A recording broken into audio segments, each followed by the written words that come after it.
तो अगर आप लोग नेटफ्लिक्स पे हॉस्टेज देखने का प्लान कर रहे हो तो ये वीडियो पूरा देख लेना, क्योंकि ये सीरीज सबके लिए नहीं है, और क्यों नहीं है वो आपको इस वीडियो में पता चलेगा।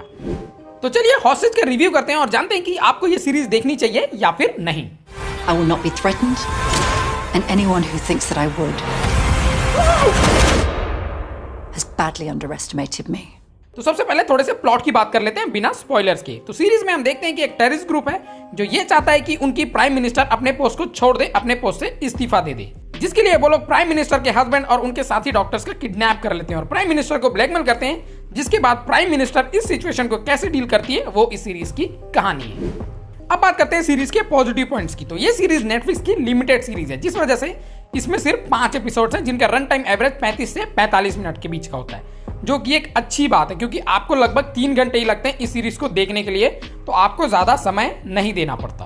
प्लस स्टोरी भी इसी सीजन में कंप्लीट हो जाती है, तो आपको ये सीरीज बीच में नहीं लटकाती है। इसके साथ साथ सीरीज में कास्टिंग भी अच्छी है और एक्टर्स के परफॉर्मेंस भी काफी अच्छे हैं, और सीरीज में सस्पेंस और ट्विस्ट का भी तड़का लगाया है, जिसकी वजह से आप सीरीज से कनेक्ट रहते हो और सीरीज के दौरान आपके दिमाग में सवाल चलते रहता है कि आखिर कौन है इस पूरे प्लान के पीछे और क्यों वो लोग प्राइम मिनिस्टर का इस्तीफा चाहते हैं। लेकिन ये सीरीज परफेक्ट नहीं है और सीरीज में कुछ फ्लॉज भी हैं, तो चलिए उनकी बात करते हैं।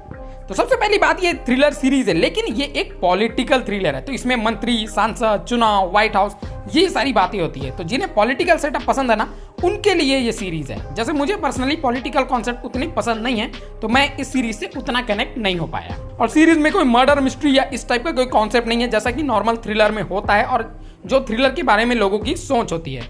और ना ही सीरीज में कोई बेहतरीन एक्शन सीन्स है, जैसे कि हमने London has fallen, white house down, इस टाइप की एक्शन मूवीज में देखा है, जो कि एक पॉलिटिकल एक्शन मूवी होती है। तो बेसिकली मैं ये कहना चाह रहा हूँ कि भले ये एक पॉलिटिकल थ्रिलर है, बट जिन्हें पॉलिटिकल सेटअप पसंद नहीं है उन्हें ये शायद उतना थ्रिल ना करे। और एंड में जब रिवील होता है कि टेररिस्ट कौन है और इन सब कांड के पीछे कौन है, वहां पे भी राइटिंग में थोड़ी सी लेजीनेस दिखी है, क्योंकि जो रीजन दिखाया गया है ना सीरीज में प्राइम मिनिस्टर को ब्लैकमेल करने का, अगर उसे फ्लैशबैक से या किसी तरह से अगर दिखा दिया जाता ना, तो इम्पैक्ट और भी ज्यादा होता।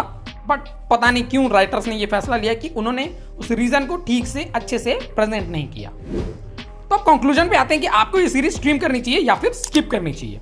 तो मेरा वर्डिक्ट ये होगा कि आपको ये सीरीज स्किप कर देनी चाहिए, क्योंकि अगर आपको पॉलिटिकल सेटअप पसंद भी हो तो भी ये सीरीज उतनी इंगेजिंग नहीं है और सीरीज के फ्लॉज उसके पॉजिटिव्स पे भारी पड़ते हैं। इसके बदले आप नेटफ्लिक्स पे देखो माँ, जो कि बॉलीवुड की एक अच्छी हॉरर फिल्म है, लेकिन उसका रिव्यू भी देख लेना, क्योंकि वो भी कोई परफेक्ट फिल्म नहीं है, लेकिन मेरे हिसाब से एक बार तो देखने लायक है। तो उसमें क्या फ्लॉ है वो आपको इस रिव्यू में पता चलेगा, तो ये भी जरूर देख लेना और ऐसी वीडियोस के लिए चैनल को सब्सक्राइब कर लेना।